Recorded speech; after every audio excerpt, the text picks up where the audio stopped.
안녕하세요. 김동희입니다.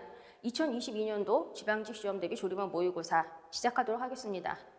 어제 임업경영학 모의고사 수업을 진행할 때 미리 말씀을 드린 것처럼 이 모의고사 수업은 먼저 문제를 풀고 그리고 나서 제 설명을 들어주시면 좋겠습니다. 문제를 푸실 때에는 각 회차당 약 한 13분 정도 시간을 잡고 문제를 푸시는 게 좀 비교적 적당한 시간이라고 생각이 들고요. 조리막과 임업경영학 이 두 과목을 실제 시험에서 약 25분에서 30분 사이 정도 시간을 할애한다라고 생각을 하고 문제를 풀어주세요. 그래서 실제 시험에서 우리 전공 과목 두 과목에 25분에서 30분 정도 시간을 할애하실 때 비교적 좀 제 실력 발휘가 제대로 되는 분들이 많이 계시더라고요. 실제 시험장에서는 아무래도 공통 과목에 많은 시간을 할애해야 된다라는 생각 때문에 전공 과목은 무조건 빨리 풀으려고만 하시는 분들이 상당히 많습니다. 그런데 무조건 빨리 푸는 데에만 치중을 하다 보면 어쩔 수 없이 실수가 생기죠. 옳지 않은 것을 찾으시오를 옳은 것 찾으시오로 본다거나 옳은 것 찾으시오를 옳지 않은 것 찾으시오로 본다거나 아니면 단어 하나를 못 본다거나 아니면 내가 보고 싶은 대로 봐가지고 엉뚱한 답을 찾고 나온다거나 해서 분명히 내가 아는 내용임에도 불구하고 틀리는 그런 부분이 생기게 됩니다. 그렇게 실수가 생기면 굉장히 결과가 아주 안타까운 결과가 되기도 하죠. 아무래도 우리는 실제 시험장에서 총 5과목을 시험을 보는데 만약에 이 5과목에서 한 문제씩만 실수가 나와서 각 과목당 한 문제당 실수로 틀린 게 생겼다라고 한번 생각을 한번 해보자고요. 그러면 우리는 평균 5점이 마이너스가 되는 것입니다. 평균 5점이라는 점수는요, 굉장히 큰 점수예요. 그런데 그게 다 내가 아는 문제임에도 불구하고 그렇게 실수 때문에 그런 안타깝게 마이너스 5점씩이나 마이너스가 되는 이런 결과가 되는 분들이 상당히 많아요. 그래서 무조건 빨리 푸는 데에만 치중하실 것이 아니고 내 실력을 확실하게 발휘할 수 있도록 시간 조절을 하는 연습을 해주시면 좋겠습니다. 그리고 어제 임업경영학 같은 경우는 1회차 문제를 제가 국가직 시험 문제 변형시킨 것을 가지고 와서 다뤄봤습니다. 그런데 임업경영학 1회 문제를 푸시고 생각보다 점수가 만족스럽지 못한 분들이 꽤 많이 있으셨을 거예요. 그래서 혼자 상심을 한다거나 괜히 뭐 누가 뭐라고 하는 것도 아닌데 괜히 혼자 기분이 막 너무 안 좋고 이런 분들이 분명히 계셨을 텐데 그런 분들 같은 경우 조리막 같은 경우는 미리 제가 국가직 관련 내용 공부하실 시간을 드리기 위해서 다음 주 2주차에 제가 국가직 문제 변형시킨 것을 가지고 와서 그때 같이 다뤄볼 것입니다. 오늘 조리막 첫 주 오늘 다루는 시간은 좀 기본적이고 근본적인 그런 사항들, 아주 기초적인 것들을 다시 한번 확인하는 수준의 문제들로 좀 구성을 했습니다. 국가직 시험이 끝나고 뭔가 시험이 전체 다 끝난 것 같고 그리고 내가 국가직에 붙을 수 있을까 아니면 못 붙을까 막 이런 생각 때문에 굉장히 정신 산란해가지고 아직까지 마음을 못 잡고 계시는 분들이 상당히 많습니다. 그런데 이제는 우리가 마음을 다잡고 다시 열심히 공부를 해야 되는 시간이에요. 지금부터는요. 그래서 아무래도 원래 열심히 학원 분들도 회의해 줬으면 아는 것도 까먹고 분명히 이렇게 내가 압축해서 내 머릿속에 넣고 있었던 것들이 일부분 빠져나간 것들이 분명히 있으시단 말이죠. 그래서 그런 것들 다시 한번 잡아오는 그런 시간. 그래서 어떻게 보면 굉장히 좀 문제의 내용은 어렵지는 않은데 근본적인 것들을 다시 한번 확인하는 그런 문제들, 그런 것들로 오늘은 문제를 구성을 했습니다. 그래서 우리가 조리막 같은 경우도 총 6주 동안 모의고사 수업이 진행이 되는데요. 6주 동안 진행이 되는 모의고사 수업들 중에서 특히 오늘 이 1주차 문제들에서 굉장히 좀 좋은 점수가 아마 나오시게 될 거예요. 그리고 점점 회차가 진행이 되면 될수록 문제는 어려워지겠죠. 그리고 우리 조리막도 임업경영학처럼 한 주에 3회분씩 6주 동안 모의고사 수업이 진행이 됩니다. 그래서 조리막도 모의고사 문제는 18회분을 같이 풀어보게 될 것이고요. 그리고 또 이론을 한번 정리하는 시간을 가질 거예요. 그래서 이론 한번 정리하는 시간 가지면은 조리막도 한 5시간 정도는 시간이 걸리겠다라고 생각이 들거든요. 그래서 모의고사 18회분과 이론 정리하는 거 약 5시간 정도 이렇게 생각을 하면 지금 이 지방직대비 모의고사 수업이라는 이름으로 약 23강 정도가 아마 업로드가 되지 싶어요. 그래서 앞으로 그 정도 업로드가 되겠구나라는 건 좀 예상을 하고 수업을 들어주셨으면 좋겠습니다. 그리고 어제 이목경 모의고사 진행하면서 말씀드린 것처럼 공부를 하실 때 기출문제를 공부를 하시든 모의고사 문제를 공부를 하시든지 간에 문제와 답만 외우려고 하지 마시고요. 관련된 이론 사항들을 확인을 해서 그 내용이 내 머릿속에 확실히 들어올 수 있게 공부를 해주세요. 단순하게 문제와 답만 외운다고 해서 우리가 실제 시험장에서 좋은 결과를 얻을 수 있는 건 아니에요. 그렇기 때문에 우리는 단순히 문제를 외우는 게 아니라 그 문제의 내용이 있잖아요. 그 문제에서 물어보고 있는 이론 사항들, 그 내용을 내 머릿속에 집어넣을 수 있도록 그렇게 공부를 해주세요. 그래서 관련 사항을 이론서에서 찾아서 꼼꼼하게 읽어보시고 복습을 하실 때요. 그죠? 그리고 암기할 거는 암기하시고 이해할 거는 이해하시고 그렇게 하고 넘어가셔야 됩니다.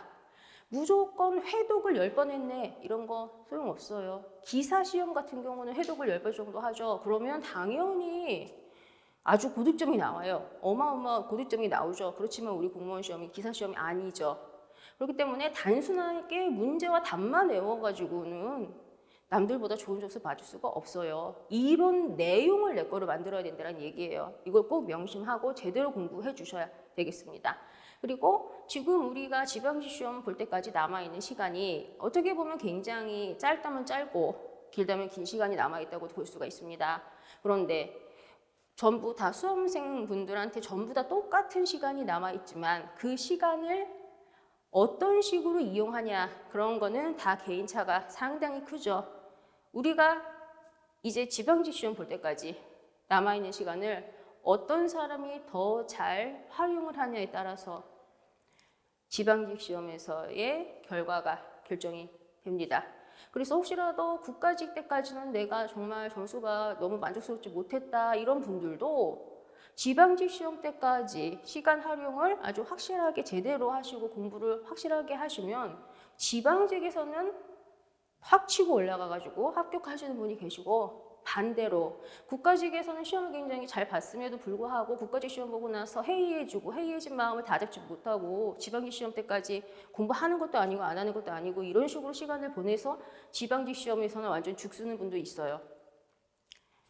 절대 후자의 경우가 돼서는 안 되겠죠.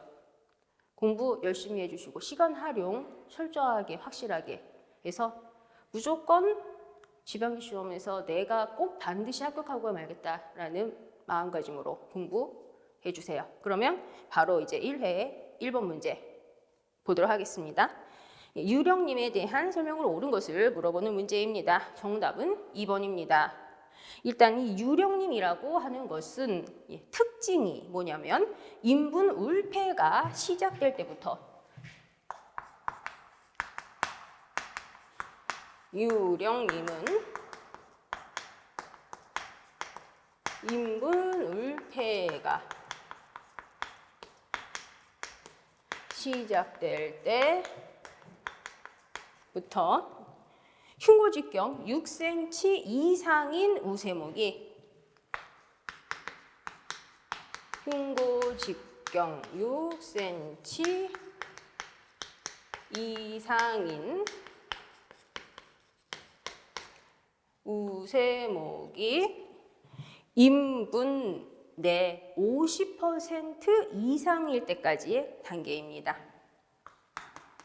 인분 내 50% 이상일 때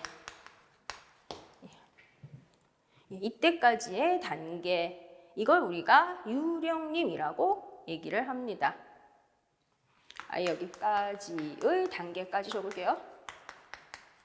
이걸 우리가 이제 유령님이라고 얘기를 합니다. 그리고 숲을 가꾸는 목적은 경쟁 조정입니다. 그래서 정답이 2번이 되는 것입니다. 그리고 숲을 가꾸는 방법으로는 어린 나무 가꾸기라고 하는 거. 어린 나무 가꾸기라고 하는 것이 숲 가꾸는 방법이 되고요.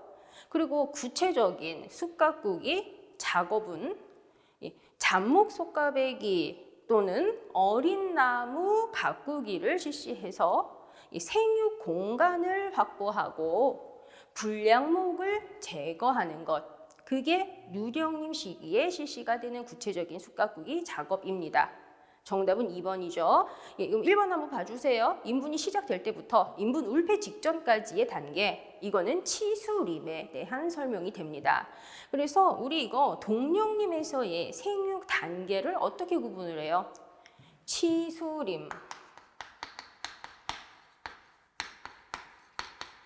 유령림, 그리고 장령림, 성숙림 이렇게 구분하죠. 장령림, 성숙림 이렇게 구분을 하는데, 이 치수림이 인분 시작될 때부터 인분 울패 직전까지 단계입니다. 그리고 치수림 시기에는 숲을 가꾸는 목적이 숲 만들기라고 하는 것이죠.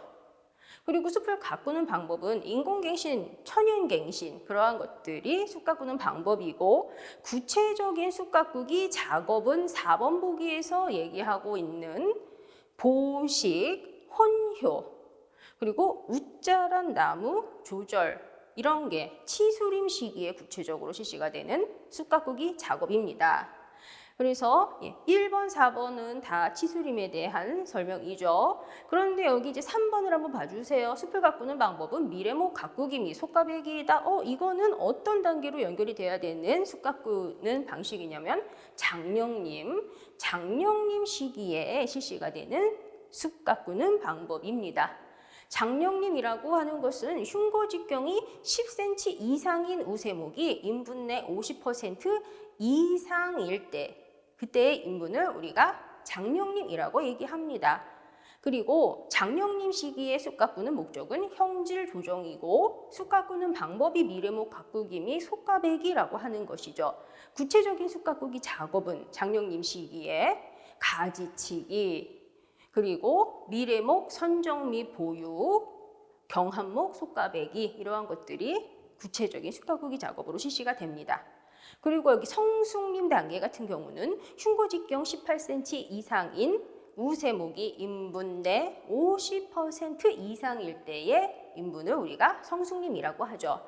그리고 이 성숙림 시기의 숲 가꾸는 목적은 수확갱신이라고 하는 것이고, 숲 가꾸는 방법은 수확 및 차세대 갱신 준비, 그리고 구체적인 숲 가꾸기 작업은 솎아배기와 대경제 수확, 그리고 새로운 숲 준비하는 작업들, 그러한 것들이 성숙림 시기에 일어나는, 성숙림 시기에 실시가 되는 이제 구체적인 숲 가꾸기 작업이죠.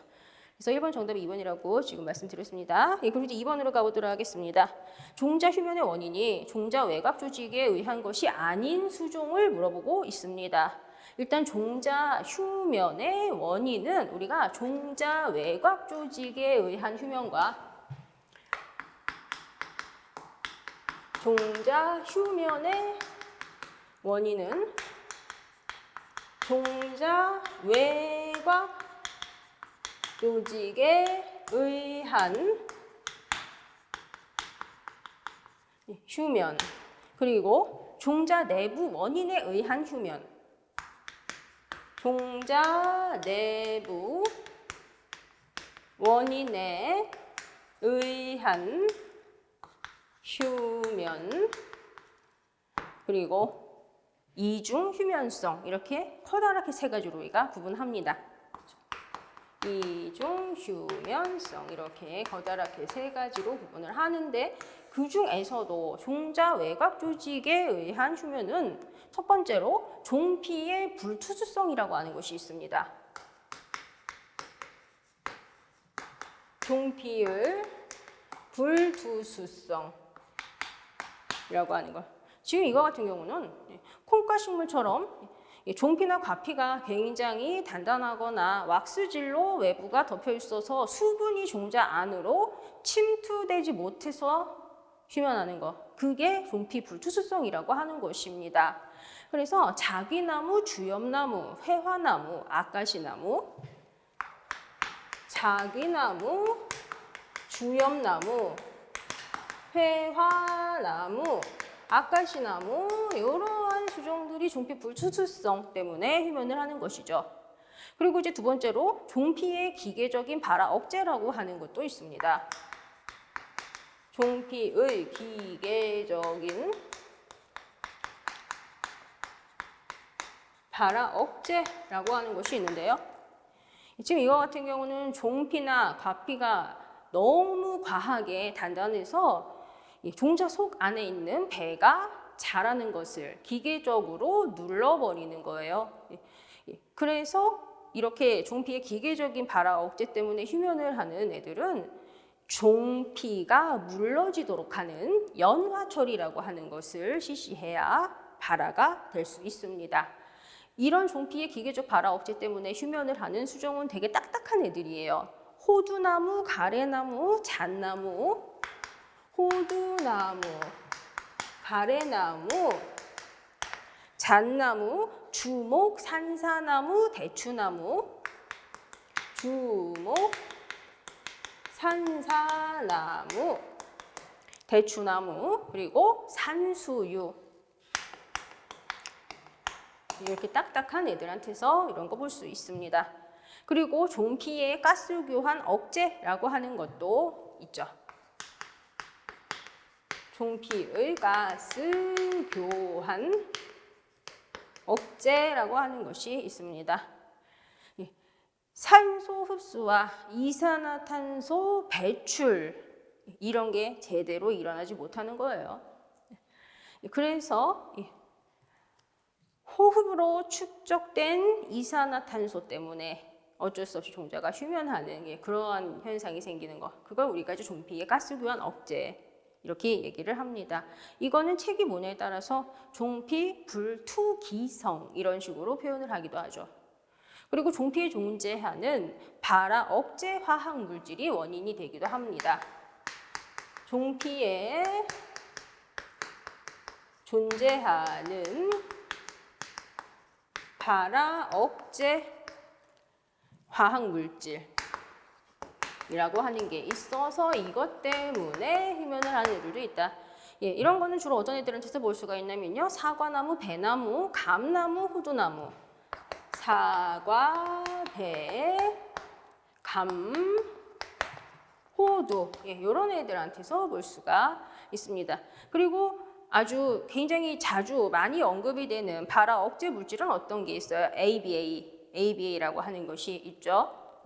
이렇게 발화 억제 물질들이라고 하는 애들이 있는 것들은요. 종자를 저장하는 과정에서 이런 발화 억제 물질들이 서서히 천천히 감소가 됩니다.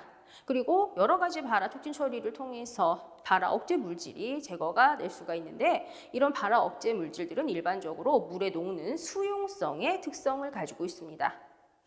그래서 사막 지역이라거나 아니면 열대 지방 이러한 것들 있죠. 그런 지역에서 만약에 비가 온다. 그러면 발화 억제 물질이 물에 녹아서 씻어 내려가면서 발화가 되는 현상도 우리가 볼 수 있습니다. 그리고 종자 내부 원인에 의한 휴면이라고 하는 것은 미성숙배와 생리적인 원인에 의한 휴면이라고 하는 게 있죠. 미성숙배와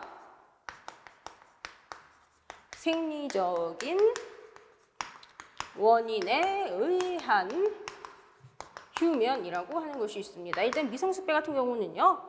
종자가 겉모습을 봤을 땐 다 성숙이 된 것처럼 보이는데 속 안에 들어있는 배가 아직 덜 성숙된 거. 그게 미성숙배라고 하는 것입니다. 체기 분야에 따라서 미성숙배 또는 미발달배 이렇게 우리가 표현을 하기도 하죠. 이러한 것들은 주목, 향나무, 들매나무, 은행나무에서 볼 수가 있습니다. 주목, 향나무, 들매나무, 은행나무 이런 애들한테서 볼 수가 있습니다. 그래서 이렇게 미성숙배 같은 경우는 종자가 떨어진 후에 후숙 과정이 이루어지면 발화가 되는 것을 볼 수가 있습니다.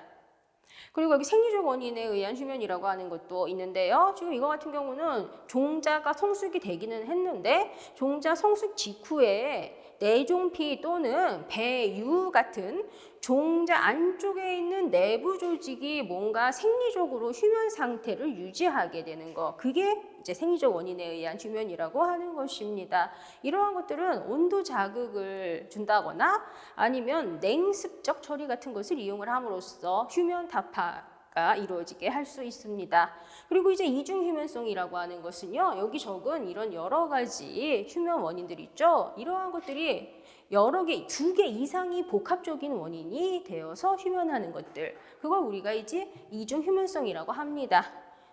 그러면 아무래도 이중 휴면성이라고 하는 것은 휴면하는 원인이 2개 이상씩이나 복합적으로 작용을 하고 있기 때문에 아무래도 휴면 상태가 굉장히 강할 수밖에 없겠고, 실생 번식 자체가 좀 어렵다거나 하는 현상까지도 나타나기도 합니다.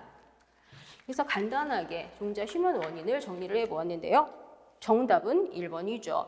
지금 1번 보시면은 지금 우리 2번 문제는 지금 여기 다 보기가 학명으로 나와 있는데 1번 학명은 뭐예요? 들매나무와 은행나무이죠. 1번은 들매나무와 은행나무입니다. 그러면 들매, 은행은 미성숙배. 이거는 종자 외곽 조직에 의한 휴면이 아니고 종자 내부 원인에 의한 휴면이죠. 그래서 정답이 1번이죠. 그럼 2번 한번 봐주세요. 2번은 가래나무와 잣나무입니다. 가래나무와 잣나무는 종피의 기계적인 발화 억제, 이거는 종자 외곽 조직에 의한 휴면 맞죠. 3번 같은 경우는 회화나무와 아카시나무네요. 회화나무와 아카시나무는 종피 불투수성 외곽 조직에 의한 휴면, 그죠? 그리고 여기 4번 보시면 감나무, 호두나무네요. 감나무, 호두나무는 여기 종피에 존재하는 발화 억제 화학물질, 이거 종자 외곽 조직에 의한 휴면, 그죠? 그래서 2번 문제 정답 1번입니다. 3번 보도록 하겠습니다. 형성층의 계절적 활동에 대한 설명으로 옳지 않은 것을 물어보는 문제이고요. 정답은 3번입니다. 형성층의 활동은 일반적으로 봄에 줄기 생장이 시작될 때 함께 시작하기는 합니다. 그죠? 그런데 여름에 줄기 생장이 정지한 다음에도 더 지속되는 경향이 있습니다. 그래서 정답이 3번이 되는 것이죠. 1번 한번 봐주세요. 1번 한 발이 계속될 때라는 내용이 있습니다. 한 발이 계속된다는 것은 가뭄이 지속된다는 얘기입니다. 그렇다면 수목이 수분 공급을 제대로 받지 못하는 그런 상태이죠. 그럼 당연히 형성층 활동이 둔화가 되고 세포 분열이 거의 정지가 됩니다.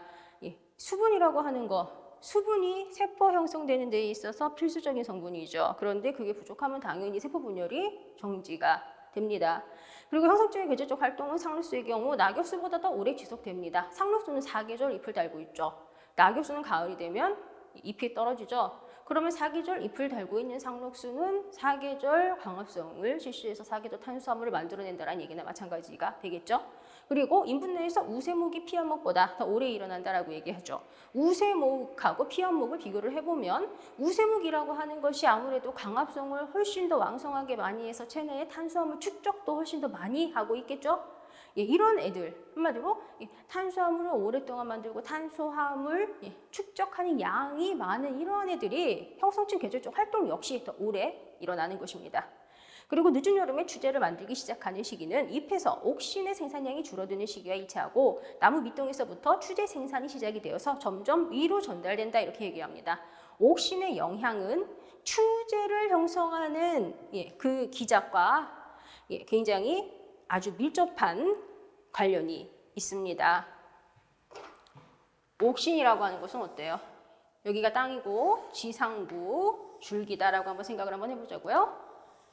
그러면 옥신이 어디서 만들어지냐면은 여기 줄기 끝부분에 있는 눈 부분, 요런 눈에서 옥신이 만들어지죠. 그래서 이 위에서 만들어진 옥신이 아래로 내려오면서 요런데 형성층들, 야 니네 일들 좀 해. 내려오면서 니네도 일들 좀 해. 내려오면서 니네도 일들 좀 해. 내려오면서 형성층 일 좀 해. 내려오면서 형성층들 일 좀 해. 이렇게 하고 내려온단 말이에요. 그렇죠? 그래서 옥신이 아래로 내려오면서 형성층을 자극을 해서 세포 분열이 일어나도록 유도를 한다라는 거예요. 그렇기 때문에 형성층의 활동이라고 하는 것은 윗부분에서 먼저 일어나고 아랫부분에서는 제일 나중에 일어나게 됩니다. 옥신이 한마디로 옥신이 너 일 좀 해 이렇게 자극을 시켜줘야 되는 거니까요. 그죠? 그럼 위에서 제일 먼저 형성층이 일하고 아래에서 형성층 이라는 게 제일 늦게 시작이 되는데 가을이 되어서 이제 옥신 생산량이 줄어들기 시작한다면 아래로 내려오는 옥신의 양도 줄어들겠죠.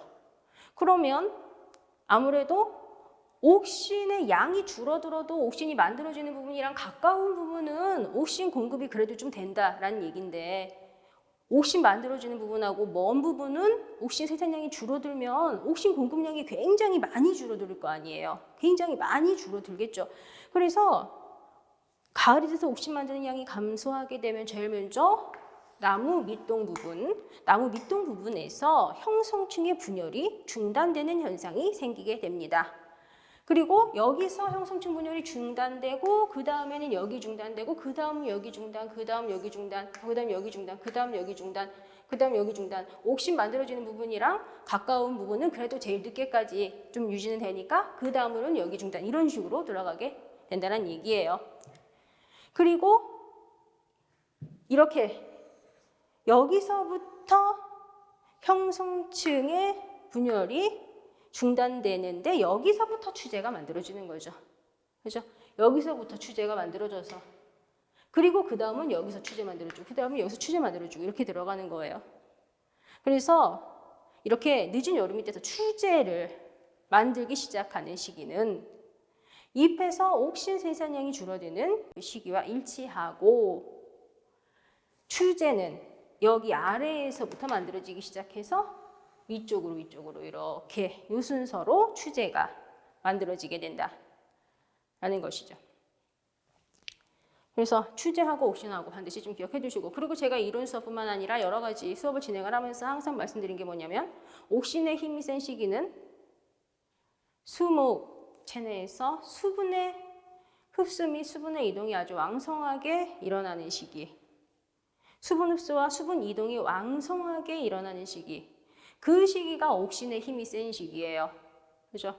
그런데 이제 옥신의 힘이 좀 약해졌다. 그러면 이제 그 시기는 수목 체내에서 수분의 이동도 그렇게 많이 일어나지 않는 시기라고요. 그죠? 그것도 같이 기억해 주세요. 3번의 정답은 3번. 3번이에요. 4번으로 가보도록 하겠습니다. 수목의 호흡에 대한 설명 옳지 않은 것을 물어보는 문제입니다. 정답은 4번이 됩니다. 수목의 나이가 증가할수록 호흡량의 비율이 작아진다 이렇게 되어 있네요. 이거 틀렸죠? 이거 틀렸습니다. 4번이 정답입니다. 수목의 나이가 증가할수록 호흡량의 비율이 늘어납니다. 수목의 나이가 증가할수록 호흡량의 비율이 늘어납니다. 그 이유는 전체 조직에 대한 비광합성 조직의 비율이 증가하기 때문인 것이죠. 그래서 수목의 나이가 증가될수록 광합성을 할 수 없는 줄기, 뿌리 이런 부분들의 체적이 증가해서 호흡량이 증가하는 반면에 잎의 양 이런 것들은 상대적으로 적게 증가가 되거나 아니면 오히려 감소가 된단 말이죠. 그래서 결국에는 호흡량의 비율이 증가하게 되는 현상이 생기게 됩니다. 그리고 일반적으로 수목의 호흡량을 단위건중량 기준으로 해서 표시를 한다면 미생물이나 초본식물보다 적게 나타나죠. 왜 그러냐면 목본식물에는 호흡을 하지 않는 죽어있는 지지조직들 그런 부분들이 많이 있기 때문인 것입니다. 그리고 음수는 양수에 비해서 최대 광합성량이 적죠. 그리고 음수는 양수하고 비교를 했을 때 광포화점이 낮아요. 그죠? 결국 그게 또 이렇게 양수보다 최대 광합성량이 적은 거하고 연관되는 사항이라고도 볼 수 있겠죠. 그렇지만 호흡량도 낮은 수준을 유지합니다. 그죠? 그래서 음수는 양수보다 광합성하는 양이 적어야 한마디로 탄수화물 만들어내는 양 자체가 적다고요. 그렇지만 호흡량도 낮은 수준을 유지해요. 까먹는 양도 적다란 얘기예요. 그래서 많이 못 만들지만 까먹는 양도 적어요. 그래서 효율적으로 그늘에서 살아갈 수 있다는 얘기가 되는 것이죠. 그리고 수목의 여러 부위 중에서 잎의 호흡 활동이 가장 왕성합니다. 그런데 잎의 호흡량이라고 하는 것은 잎이 완전히 만들어진 직후에 가장 왕성한 특성이 있고요. 시간이 지남에 따라서 점점 감퇴가 되고 가을에 생장을 정지하거나 낙엽 직전이 된다면 최소가 이제 되는 현상을 볼 수 있습니다. 5번으로 가보도록 하겠습니다. 종다양성과 환경의 관계에 대한 설명 옳지 않은 것을 물어보는 문제입니다. 정답은 4번이 됩니다. 종다양성이 높은 곳은 물이 많고 따뜻한 곳이에요. 이게 핵심이죠. 그러면 1번 보기 한번 봐주세요. 위도와 고도가 낮아진다. 위도가 낮은 곳, 고도가 낮은 곳이 따뜻한 곳이죠. 이러한 곳이 종다양성이 증가가 되는 종다양성 높은 곳입니다. 생육 환경이 이질적이고 복잡하면 그만큼 다양한 생물들이 와서 살게 됩니다. 그러면 종다양성이 증가가 되죠. 능선이나 산 복부보다 계곡 부위가 물이 많죠. 따뜻하고 물 많은 곳이 종다양성이 높다가 핵심이라고요. 계곡이 물이 많으니까 수종 다양성이 높습니다. 그리고 4번은 왜 틀렸냐면요. 남쪽 사면보다 북쪽 사면의 수종 다양성이 높죠. 남쪽 사면과 북쪽 사면이 있다고 한번 생각을 해보세요. 그러면 남쪽이 더 햇빛이 더 쨍쨍 내리쬐는 곳이죠. 그렇게 남쪽에 햇빛이 쨍쨍 내리쬐니까 토양 수분이 많이 날아가요. 북쪽은 남쪽보다 햇빛 쨍쨍 내리쬐거나 하지 않잖아요. 햇빛은 좀 덜하잖아요, 그런 게. 그러니까 북쪽에서는 토양 수분이 많이 안 날아간다고요. 남쪽은 햇빛 쨍쨍 내리쬐니까 토양 수분 많이 날아가고. 그러면 북쪽 사면, 남쪽 사면 둘 중에 어디가 토양 수분이 조금 더 많다고 볼 수 있겠어요? 토양 수분이 많이 안 날아가는 북쪽 사면이 토양 수분이 조금이라도 더 많겠죠. 그러니까 물이 많은 북쪽 사면, 여기가 남쪽 사면보다 수종 다양성이 높은 곳입니다. 물 많고 따뜻한 게 핵심입니다. 정답은 4번입니다. 6번으로 가보도록 하겠습니다. 2단님 작업에 대한 설명 옳지 않은 거 정답 3번이 됩니다. 이 2단님 작업이라고 하는 것은 천연 하렵수림의 수직 구조를 상층과 하층 두 개로 구분해서 시차를 두고 두 차례 수확할 수 있도록 하는 벌채 방법입니다. 그리고 이 2단님 작업이라고 하는 것은 상층 벌채하기 전에 이미 하층에 후계목이 자리를 잡고 있다라고 하는 것이 이미 하층에 후계목이 자리를 잡고 있다는 거. 이게 2단님 작업이 가지는 굉장히 중요한 특징이 됩니다. 그러면 2단님에서 벌채 작업을 실시를 하면 상층 인분에서 제거되는 폭목이나 불량목 같은 대경목의 벌채 시에 아래에 있는 하층 인분에 있는 나무들이 피해를 받을 가능성이 있겠죠. 윗부분을 구성을 하고 있는 나무를 잘랐어요. 그러면 걔네가 쓰러지면서 아래에 있는 나무 위로 픽 쓰러진다거나 해가지고 아래에 있는 나무들이 피해를 받을 가능성이 있을 거 아니에요. 그죠? 예. 그래서 세심하고 아주 고도의 벌채 기술, 이런 것들이 필요하게 됩니다. 세심한 계획이 필요하고 고도의 벌채 기술이 필요하죠. 정답 3번이 됩니다. 그래서 벌채 작업 상층 인분에서 제거되는 폭목이나 불량목 같은 대규모 벌채 시 하층 인분에 피해를 주지 않는 게 아니라 하층 인분에 있는 그런 나무들이 피해를 받을 가능성이 있다고요. 그죠? 되게 당연한 사항입니다. 정답 3번이 됩니다. 예, 나머지 보기들은 뭐 한 번씩만 보셔도 되는 아주 기본적인 것들로 이제 구성이 되어 있으니까 이건 넘어가도 되겠죠? 예, 그 다음에 이제 7번 문제 한번 가보도록 하겠습니다. 지구상의 유성식물이 출현한 순서가 바르게 나열된 것은 정답 3번이 됩니다. 일단 지구상의 유성식물이 출현한 순서는 선택식물, 양치식물, 구가식물, 현화식물 이 순서가 됩니다. 그런데 예, 우리나라 같이 온대지방, 특히 허벌판에서부터 산림이 형성되는 과정을 더 구체적으로 한번 얘기를 해본다면 우리가 어떻게 얘기를 해볼 수가 있냐면요. 맨 첫 번째로는 지의류와 선태류. 맨 첫 번째로는 지의류와 선태류. 그리고 두 번째가 1년생 또는 뭐 2년생 초본. 그죠? 1년생 또는 2년생 초본. 그 다음으로는 다년생 초본. 그 다음으로는 관목. 그 다음으로는 교목. 이렇게 들어가는데 교목 같은 경우도 처음에는 양수에서 나중에 음수로. 그죠? 이렇게 들어간다. 요 순서 꼭 기억하고 계셔야 됩니다. 그래서 지구상 유성식물 출현한 순서는 선택식물, 양치식물, 구가식물, 현화식물 이 순서이고 구체적으로 예, 불모지에서부터 산림이 형성이 되는 과정은 이렇게 나타낸다라는 거 꼭 기억을 해주세요. 그래서 교목 음수가 우점하면서 이런 상태가 안 좋은 쪽으로 계속 유지가 되고 있는 상태는 우리가 극상인 상태 이렇게 얘기하고, 그렇게 극상인 상태가 유지되는 살림을 우리는 극상림이라고 얘기합니다. 그런데 이렇게 극상인 상태로 완전히 100% 가지 못하고 극상 단계랑 가깝게 가긴 갔는데 완전 극상까지 가지 못한 단계는 우리가 뭐라고 그래요? 그런 것은 아극상인 단계다 이렇게 얘기합니다. 그죠? 7번 정답은 이제 3번이고 이제 그 외에 이런 거 추가적으로 설명드렸습니다. 8번으로 가보도록 하겠습니다. 해안방조림 조성 수종으로 적절하지 않은 거 정답 4번이 됩니다. 일단 1번 항명은 뭐예요? 해송이죠. 해송이라고 하는 것은 곰솔이라고도 얘기합니다. 2번 항명은 향나무입니다. 3번 항명은 사철나무이고 4번 항명은 가문비나무입니다. 정답은 4번입니다. 해안방조림 조성 수종이라고 하는 것은 내염성 수종이죠. 내염성 수종을 이용을 해서 해안방조림 조성을 실시합니다. 그러면 내염성 수종은 어떤 애들이 있어요? 내염성 수종은 해송. 해송은 우리가 곰솔이라고도 얘기를 하는 것이고, 향나무, 사철, 자기나무, 향나무, 사철나무, 자기나무, 팽나무, 후박나무, 이러한 수종들이 내염성 수종이고 얘네들을 이용을 해서 해안방조림 조성하게 됩니다. 정답은 그래서 4번이 되는 것입니다.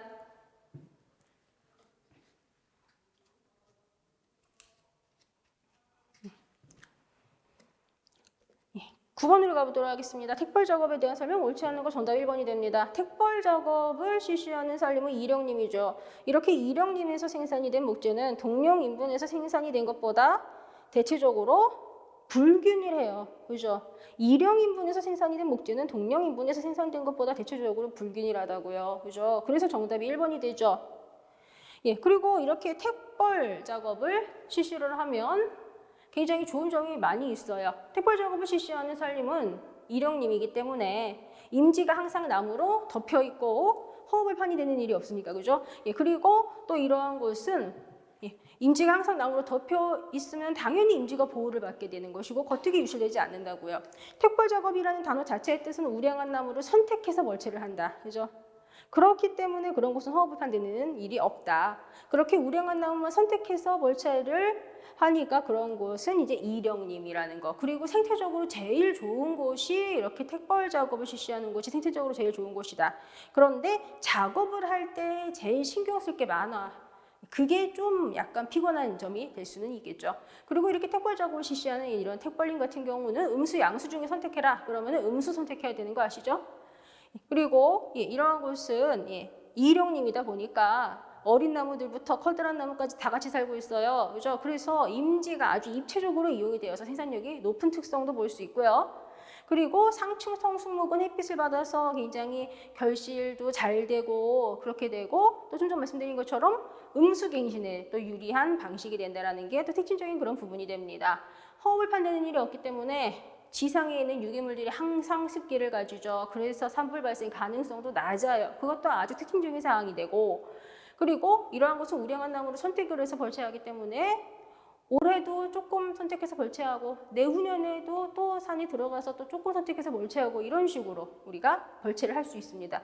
그래서 면적이 좁은 숲에서 보속적 수확을 올릴 수 있는 작업종이다라고 얘기합니다. 그런데 좀 전 말씀드린 것처럼 내가 우량한 나무를 선택을 해서 벌채한다. 그건 한마디로 무슨 얘기예요? 그만큼 산에 남아있는 나무가 많게 된다는 얘기잖아요. 벌채 후에도. 그러니까 내가 벌채하고 그 벌채한 나무를 운반을 하는 과정에서 다른 나무들이 안 다치게 굉장히 많이 신경을 써야 될 필요성이 있겠죠. 그러다 보니까 나무 벌채 작업하는 것 자체가 신경 쓸 일도 많고 작업할 때 어린 나무가 피해를 입을 가능성이 있으니까 굉장히 좀 많이 좀 신경을 쓸 필요성이 있다고요. 그리고 한 번 벌채할 때 굉장히 많은 양을 벌채하지 못하다 보니까 한 방에 큰 돈을 벌 수는 없죠. 그거를 우리가 일시 벌채량이 적기 때문에 경제적 융합 경영하기에 만족스럽지 못하다라고 얘기하는 것입니다. 그래서 이거 9번의 정답이 1번인 것이고 10번으로 가보도록 하겠습니다. 대절묘를 나타내는 것이 무엇이냐? 정답은 2번이 됩니다. 대절묘라고 하는 것은 뭐냐면 줄기의 나이가 뿌리의 나이보다 적은 것. 그게 대절묘입니다. 그래서 삼목묘 중에서 줄기 나이가 뿌리 나이보다 적은 게 대절묘. 그러면 정답 2번. 그죠? 1번은 뭐예요? 1번은 삼목묘가 아니고 실생묘입니다. 이거는 파종상에서 2년 살았어요. 1번은. 그래서 그죠? 그리고 찌꺼구 0이다. 이건 무슨 얘기예요? 이거는 한마디로 뭐 상체 작업 안 했다는 얘기인가 되는 것이죠. 그래서 파종상에서 2년을 지내고 판가리상으로 옮겨 심지 않은 2년생 묘목, 이거는 실생묘, 1번 보기는. 그런데 2번이 삼목묘이면서 대절묘, 정답은 2번. 그리고 3번 같은 경우는 뭐예요? 파종상에서 1년 살고 한 번 옮겨 심은 곳에서 1년 살았어요. 그래서 파종상에서 1년 살고 한 번 옮겨 심은 곳에서 1년 산 만 2년생 실생묘. 그리고 여기 4번 보시면 어때요? 삼목묘인데 줄기 나이도 2살, 뿌리 나이도 2살인 삼목묘. 그죠? 11번으로 가보도록 하겠습니다. 조림지 준비 작업의 효과에 대한 설명 옳지 않은 거 정답 1번이 됩니다. 조림지 준비 작업을 실시를 하면 식재된 묘목이나 발화된 실생묘와 경쟁 식생의 경합을 완화시킬 수 있죠. 경합을 조장을 하는 게 아니라 완화시킬 수 있다. 경쟁 식생하고 경합 많이 안 하게 한다고요. 그렇게 함으로써 내가 심은 나무, 내가 목적하는 나무가 좀 편하게 잘 살 수 있게 도와준다는 얘기예요. 정답 1번이 됩니다. 그리고 벌채자나무 제거함으로써 식재 작업 조건 개선할 수도 있고 야생동물 먹이 조건 의식적 개선할 수도 있고요. 경관미학적 가치를 개선할 수 있는 것뿐만 아니고 만약에 과습한 지역이라고 한다면 이렇게 조림지 준비 작업을 실시할 때 배수로를 만들어줌으로써 토양 수분 상태가 개선되도록 할 수도 있고 또 상충목의 밀도를 조절을 해줌으로써 식재된 묘목의 초기 활작과 생장을 개선을 시켜줄 수도 있습니다.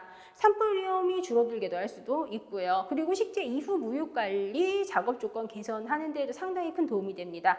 11번의 정답 1번입니다. 12번으로 가보도록 하겠습니다. 산림토양에 대한 설명으로 옳지 않은 것을 물어보는 문제이고요. 정답은 2번이 됩니다.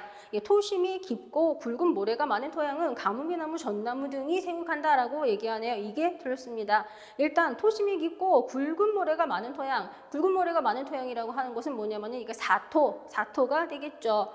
그러면 이런 사토 같은 경우는 대공국이 많죠. 대공국이 많고 물이 쭉쭉 빠져요. 거기에다가 양분의 양도 많지 않죠. 이러한 곳은 어떤 애들이 살고 있냐면 양분 요구도가 낮으면서 내건성이 강한 소나무류, 오리나무류 이런 애들이 삽니다. 토심이 깊고 굵은 모래가 많은 토양은 가은비, 전나무 이런 애들이 아니라 소나무류, 오리나무류 이런 애들이 살고 있습니다. 굵은 모래가 많은 토양은 사토는 대공국이 많기 때문에 물이 쭉쭉 빠지고 양분이 많지 않다. 그러니까 내건성 높고 양분 요구도 높지 않은 소나무류, 오리나무류 이런 애들이 산다고요. 정답 2번이고요. 그러면 가문비, 전나무 이런 애들은 어떠한 곳에 사냐면은 양토나 식토의 경우에 한냉한 지역이다. 그러면 그런 곳에 가문비나무와 전나무 같은 애들이 사는 것을 볼 수 있습니다. 1번 한번 봐주세요. 산림토양은 경운하지 않아서 낙엽이 쌓여있다는 점이 일반 경제토양과 다른 점이다. 이건 맞는 얘기죠. 일단 경운이라고 하는 것은 흙을 막 부셔가지고 위아래로 섞어주는 작업, 그게 경운 작업이라고 하는 것입니다. 농사 짓는 곳에서는 경운 작업을 굉장히 자주 합니다. 그런데 산림토양 같은 경우는 낙엽이 쌓이면, 낙엽 떨어져가지고 쌓이면 그냥 쌓여있는 그 상태로 그냥 둬요. 그런 곳에 우리가 일일이 가가지고 막 흙을 부셔가지고 막 산에 가갖고 일일이 막 흙을 막 위아래 막 섞어주고 이런 작업 안 하잖아요. 그죠? 그래서 일반 경작토양은 경운을 자주 하는데 산림토양은 경운을 하지 않아서 낙엽이 쌓여있다. 이게 일반 경작토양과 다른 점입니다. 그래서 산림토양에는 유기물층이 있는데 유기물층 중에서도 맨 위층이 낙엽층이잖아요. 그죠? 그리고 여기 좋은 구조를 가진 산림토양은 다밥이나 침식에 대한 저항성이 높죠. 특히 가장 좋은 구조는 어떤 구조라고 했어요? 입단 구조가 가장 좋다 이런 말씀 드렸습니다. 입단 구조라고 하는 것은 대공국과 소공국이 골고루 잘 발달되어 있는 그런 곳이죠. 그러한 곳이 이렇게 다밥 침식에 대한 저항성도 높습니다. 그리고 그러한 곳이 식물들이 살기에 가장 좋은 곳이고요. 혼효 인분은 단순 인분보다 공급률이 크죠. 혼효 인분 같은 경우 심근성과 천근성의 수종들이 다 같이 섞여서 살고 있습니다. 그러면 뿌리들은 점점 자라면서 수목의 뿌리가 점점 자라면서 토양을 벌리면서 자리를 잡는데 이렇게 심근성, 천근성인 애들이 다 같이 살고 있는 혼효인분은 토양의 윗부분, 아랫부분 이런 부분들 다 골고루 뿌리들이 자리 잡고 살면서 다 벌려준다고요. 그렇기 때문에 그런 곳이 공국이 훨씬 더 많아요. 그래서 이렇게 혼유인분이 단순인분보다 공급률이 더 큰 특성을 가지게 됩니다. 12번 정답 2번, 13번으로 한번 가보도록 하겠습니다. 13번 문제 같은 경우 우리나라 천연희 숙각국에서 적용하고 있는 수용급에 대한 설명을 옳지 않은 것을 물어보는 문제입니다. 정답은 4번이 됩니다. 일단 우리나라 천연희 숙각국에서 적용하고 있는 수용급이라고 하는 것은 도태감벌을 위한 선목 기준이죠. 그래서 미래목, 중용목, 보호목, 방해목, 미래목, 중용목, 미래목, 중용목, 그리고 보호목, 방해목, 무관목, 보호목, 방해목, 무관목, 예. 이렇게 구분을 합니다. 미래목이라고 하는 게 뭐예요? 최고로 질 좋은 나무죠. 그리고 내가 나중에 너를 최종 수확목으로 이용하겠어 이렇게 찡꽁해놓는 나무, 그게 미래목이라고 하는 거예요. 그래서 가장 우수한 나무고 최종 수확목으로 될 나무가 미래목이면서 처음 선발되는 미래목에는 선발목과 후보목이 포함이 되기도 합니다. 그리고 처음 선발되는 미래목인 선발목, 후보목 포함되기도 한다. 여기까지 지금 2번 보기까지 설명드린 것이고요.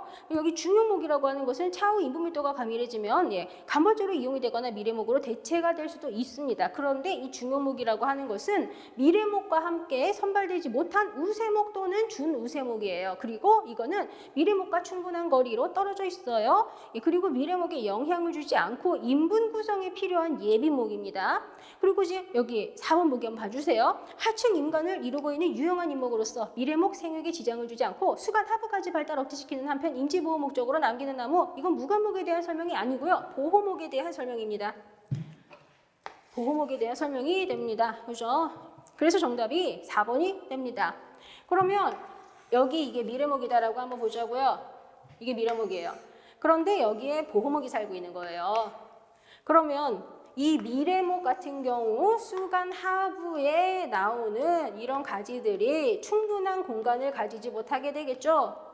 그러면 기본적으로 이 나무에 있는 이 가지들, 이렇게 옆으로 나온 이런 가지들도 자기가 나와서 살 수 있는 공간이 있고 햇빛을 받고 그래야 옆으로 나온 가지들이 살게 되는 건데, 여기 미래목 바로 옆에 여기 아래에 보호목이 살고 있단 말이에요. 그러면 여기 밑에서 나온 가지들은 공간도 부족하고 햇빛도 못 받죠? 그러면 얘는 떨어져요. 그러면 결국 이 미래목 같은 경우는 이렇게 수간 하부에 있는 여기가 떨어졌으니까 이렇게 지하고가 좀 더 높아지게 되겠죠. 그래서 보호목이라고 하는 것은 미래목 생육에 지장을 주지 않고 미래목 수간 하부가지 발달을 억제시키는 거예요. 그래서 결과적으로 미래목의 질이 좋아지게 되는 거죠. 그리고 임지보호 목적으로 남기는 거, 이게 보호목이 되는 것입니다. 그러면 여기 무관목이라고 하는 거 있죠. 이 무관목이라고 하는 거는 미래목과 중용목에 장애가 되지 않는 나무예요. 무관목은 미래목과 중용목에 장애가 되지 않는 나무이다. 미래목과 중용목에 장애가 되지 않는 나무, 이게 무관목입니다. 그런데 형질불량목이고요. 피해목이에요. 미래목과 중용목에 장애가 되지 않는 나무인데 구체적으로 형질불량목, 그리고 또 피해목 등이다. 그리고 얘는 인분 구성상 일단 남겨두는 나무인데 차후에 간벌 대상이 됩니다. 차후에 간벌 대상이 된다. 이게 무관목입니다. 13번 정답 4번. 14번으로 가볼게요. 우리나라 소나무림에 대한 설명 옳지 않은 거 정답 3번이 됩니다. 일단 한동안 소나무림이 계속 유지되는 현상을 극상림으로 분류하기도 한다. 이거 틀렸어요. 이것 때문에 아까 미리 제가 극상, 악극상 이거 미리 설명을 드린 것입니다. 극상림이라고 하는 것은 뭐라 그랬어요? 음수인 교목이 우점하는 상태가 오랫동안 안정적으로 지속이 되고 있는 그러한 산림이 극상림인데 소나무는 음수가 아니고 양수죠. 그죠?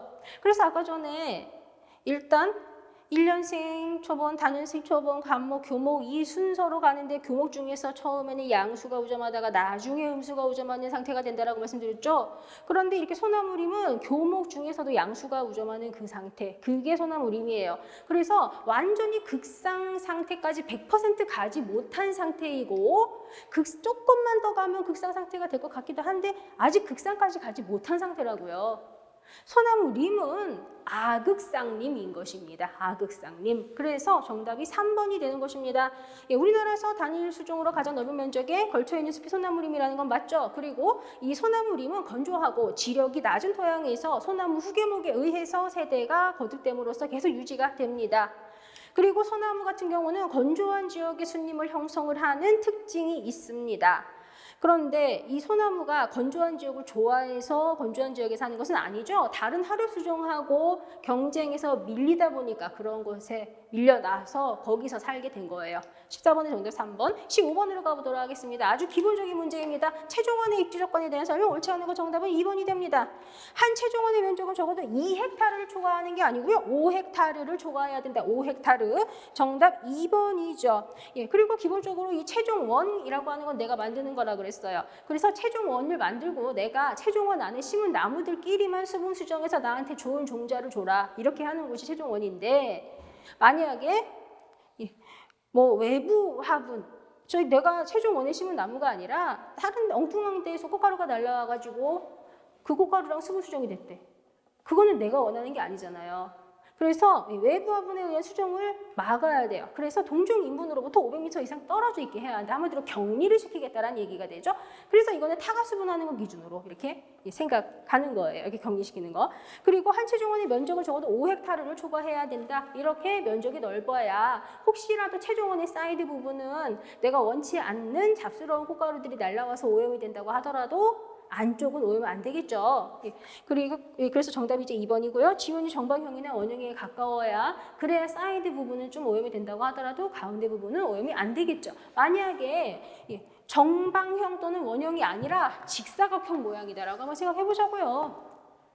그러면 이게 이 직사각형 모양으로 5헥타르 이상이라고 하더라도 이런 직사각형 모양이라고 한다면 이런 데는 충분히 다 오염이 되고도 남잖아요. 오염이 될 가능성이 높잖아요. 생긴 모양을 딱 보면. 그죠? 그런데 동그란 원형 또는 이렇게 정사각형 모양 이럴 경우라고 한다면 이런 데 사이드가 오염이 되어도 가운데는 내가 원하는 애들끼리만 수분 수정돼서 나한테 종자를 줄 거 아니에요. 이렇게 직사각형이면 아무리 5헥타르 이상이라도 여기가 좁으니까 오염된다고요. 그죠? 16번으로 가볼게요. 판가리 작업에 대한 설명 옳지 않은 거 정답 3번이 됩니다. 이것도 굉장히 중요한 사항이고 무조건 답 찾으셔야 되는 문제입니다. 상록성 참나무, 류인 가시나무는 1년생일 때 판가리 작업을 실시하는 게 묘목 생육을 촉진한다. 얼토당토 아닌 얘기를 하고 있네요. 그죠? 기본적으로 상록성 참나무, 류인 가시나무 얘는 어떤 특성을 가지고 있냐면 파종당년에 직근만 발달하죠. 파종당년에 직근만 발달하고 측근, 세근 발달이 미미한 수종입니다. 파종당년에 직근만 발달하고 측근과 세근 발달이 굉장히 미미한 수종이라고요. 가시나무가요. 발달하고 이렇게 파종단의 직근만 발달하고 측근, 세근 발달이 미미한 이런 수종은 1년 만에 판가리를 하면 고사할 위험이 있습니다. 1년 만에 판가리하면 고사할 위험이 있다. 그래서 이런 애는 어떻게 하라고 했어요? 측근이 충분히 발달된 이런 애들은 그래서 측근이 충분히 발달된 만 3년 3년생이 될 때까지 만 3년생이 될 때까지 파종상에 남겨두었다가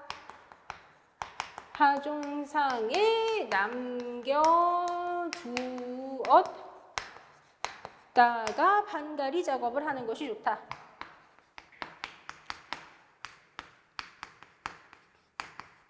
이게 상록성 참나무류인 가시나무에 적용이 되는 사항인 거예요. 그래서 정답이 3번이 됩니다. 그리고 우리가 일반적으로 참나무류 이렇게 얘기하는 거는 주로 뭐 신갈나무, 뭐 상수리나무 이런 애들 많이 얘기하잖아요. 그런데 걔네는 상록성 아니죠. 걔는 낙엽성인 애들인 거예요. 그래서 가시나무는 참나무류이지만 상록성이라는 거 굉장히 가시나무가 지금 특징적인 그런 사항으로 따로 기억을 하셔야 됩니다.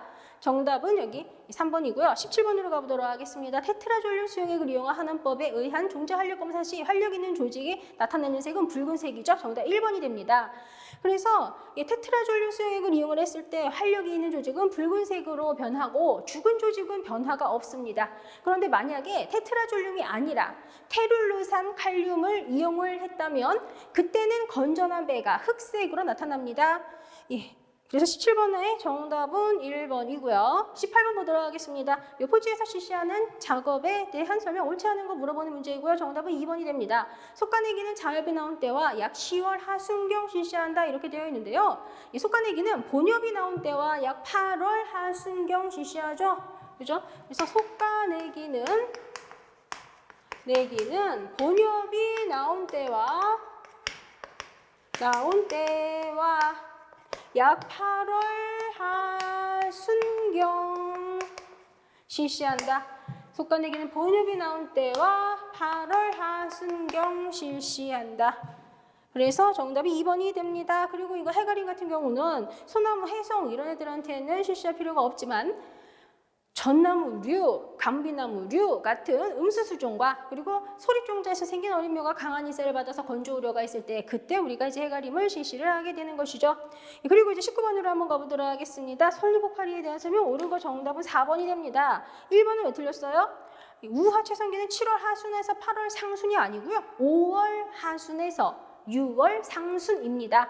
우화 최성기는 7월 하순에서 8월 상순이 아니고 5월 하순에서 6월 상순입니다.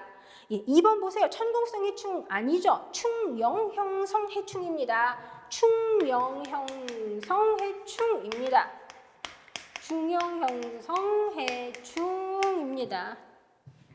그렇죠? 솔리포파리는 충영 형성 해충인데요. 이 충영 형성 해충이라고 하는 것은 기주식물의 가해 부위에 벌레 호흡이라고 불리는 게 이게 충영이죠. 이런 충영을 형성을 하고 그 안에 서식을 하면서 즈백을 섭취하는 거. 그게 충영 형성 해충입니다. 그리고 1년 2회가 아니라 1년 1회. 정답은 여기 4번이죠. 20번으로 이제 한번 가보도록 하겠습니다. 20번 문제 보시면 개벌 작업에 대한 설명 옳지 않은 거 정답은 3번이 됩니다. 개벌 작업이라고 하는 것은 뭐예요? 개벌 작업 같은 경우는 숲에 있는 모든 나무를 한 방에 그냥 싸그리 싹 자르는 거. 허업을 판대기. 그죠? 그게 개벌 작업이라고 하는 것입니다. 그래서 개벌 작업이라고 하는 것은 작업을 할 때는 제일 손쉽게, 다른 뭐 여러 가지 뭐 산벌 작업, 택벌 작업 이런 거랑 비교해 보면 작업할 때는 제일 편하게 할 수 있죠. 그렇지만 생태적으로는 제일 안 좋아요. 그죠? 네. 그런데 개벌 작업 시 이온 가치가 있는 수종에 전생치수가 상당한 밀도로 나 있으면 그것을 남기는 일이 있습니다. 그걸 남기는 일도 있을 수 있어요. 그리고 개벌 작업에 의해서 갱신이 된 숲은 동령림이 되죠. 개벌 작업, 동령림, 모수 작업, 동령림, 산벌 작업, 동령림, 택벌 작업은 일령림, 그죠? 그리고 한 나무 산생해 있을 때는 우량종이 아닌 이상 남기지 않습니다. 그래서 정답이 3번입니다. 한 나무 산생해 있을 때 갱신을 고려해서 남겨두는 게 아니고요. 한 나무 산생해 있을 때는 아주 특별하게 우량종이라고 한다면 남기겠지만 아주 특별한 우량종이 아닌 이상 남기지 않습니다. 정답 3번이 됩니다. 그리고 뭐 4번은 그냥 한 번만 보셔도 되는 그런 부분이 되겠죠? 그래서 20번의 정답은 이제 3번이고요. 이렇게 굉장히 좀 기초적인 문제로 1회가 구성이 되었기 때문에 지금 1회 같은 경우는 상당히 좋은 점수가 아마 나오셨을 거예요. 그리고 오늘 전체적으로 첫날이니까 워밍업을 하는 정도의 수준의 문제들 위주로 가지고 왔어서 오늘은 1회, 2회, 3회 다 점수가 아마 괜찮게 나오실 거예요. 그런데 이제 두 번째 주부터는 점점 어려운 문제들을 다루게 될 것이고요. 예, 그럼 잠시 10분 쉬었다가 2회로 들어가도록 하겠습니다.